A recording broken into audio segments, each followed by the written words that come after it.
laki ng reklamo club.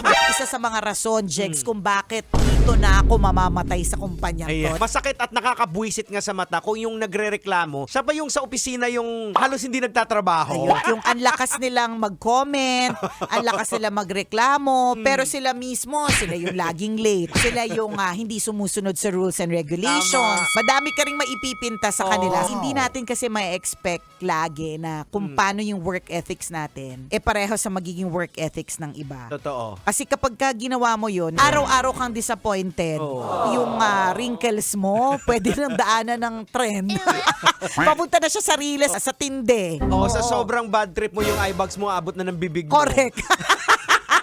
Mangangayayat ka ng husto kapag pinitik ka, abo ka na, tapos kasya ka sa tansan.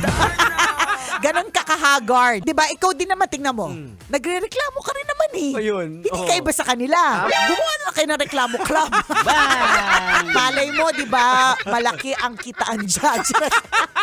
So, iba-iba tayo ng tingin sa mga bagay-bagay. Kaya may mga reklamador. Tama. Pero wag ka na magtaka kung bakit may reklamador pero nagsistay sila. Oo. Kasi hindi talaga madali. Sabi ko nga sa'yo, ano ang isa sa mga rason, Jex, kung bakit dito na ako mamamatay sa kumpanyang to? Ayan. Tanungin mo ulit sa akin, bakit? Bakit, Nicoliana? Kasi nga, ayoko nang lumipat ng ibang kumpanya para lamang mag-fecalysis ulit.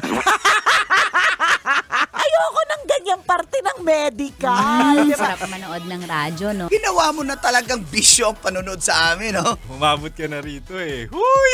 Kaya kung gusto mong tuloy-tuloy pa ang tawanan, Iyakan at kiligan, aba, I-like mo na ang video na ito. At mag-comment ka na rin, Kabisyo, Hit mo na rin ang notification bell. para updated ka sa mga kaganapan namin dito sa Love Radio. kailangan pa bang i-memorize yan? Basic.